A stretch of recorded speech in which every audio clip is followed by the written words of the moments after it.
Hi guys, it's your girl Michelle, your fellow registered nurse in the cath lab. Today I'm coming at you with another video of 10 things I wish I knew before becoming a cath lab nurse. So starting off strong, number one, how to read H&Ps and pick out what's important. So some H&Ps are nice where it's concise and they tell you exactly what they're doing, what the plan is, what we're accessing and what we're fixing. Other H&Ps will show you echoes and cardiac caths from like 1999 and you're like, I don't really need this right now, this is not current. So picking out what's important is really important.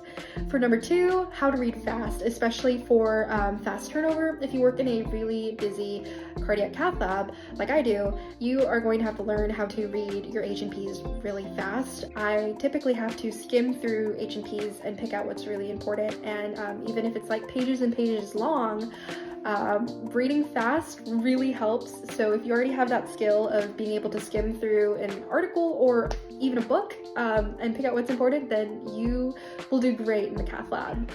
Number three is how to communicate what you want from doctors.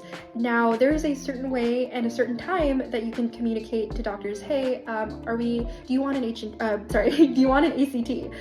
If you ask it at certain times when they have a lot of equipment down, typically they can't give it to you, but if you ask it, like, let's say when they're opening up a manifold right before giving nitro, then that's the perfect time to ask. And also, similarly, communicating with doctors in a way that's not too aggressive or too overbearing. There's also a respect aspect when it comes to doctors. So knowing how to ask a doctor what you want and what you think the patient really could benefit from is very important. Number four is kind of funny, but compression socks. Now, when I worked in the ICU, I did not need compression socks. I typically, would be in my patient's room for maybe like an hour at a time. I would be able to sit down, chart what I did, come back in, reassess, and sit back down. There's a lot of being able to stand up and sit down in the ICU, but in the cath lab, and it could also be different in other cath labs. Our cath lab is just very busy. There's typically no time for the nurses to sit down. I actually had to invest in a good pair of compression socks for the lab, and because we're on our feet all the time and we're also like wearing 10, 15, 20 pounds of lead on our backs, trying not to break our backs. So compression socks, if you don't already have them and you're going to start out in the lab, I would highly recommend. For number five, prioritizing what matters. And what I mean by this is you're going to hear a lot of things being called out, like I need heparin, I need this wire, I need this catheter. As a nurse, it's your job to know what's important and what's not.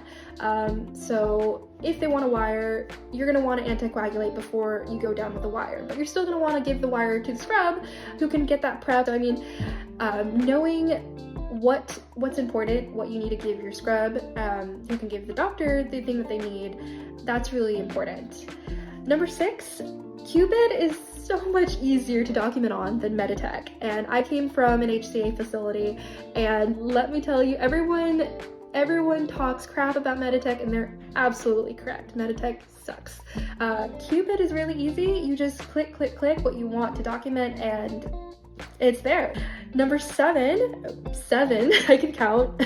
I showed up to work on my first day with my stethoscope that I used for like a year and a half in the ICU, and it's a beautiful cardiology floor. I was like, this is perfect. I can hear all the murmurs, and I didn't need it. I'm not saying you don't need a stethoscope to work in the cath lab, but we have the temporary disposable stethoscopes, which aren't the best, but do what you need.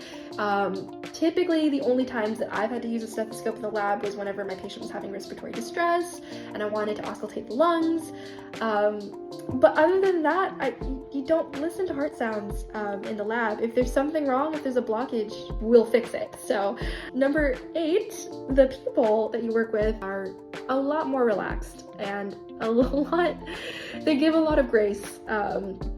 And again, it could just be a culture thing. Maybe where I work, I think the unit culture is very good where I work, and I'm so grateful to have coworkers that are kind and considerate and just really patient with me, especially coming from the ICU, not having any cath lab experience or even heart experience.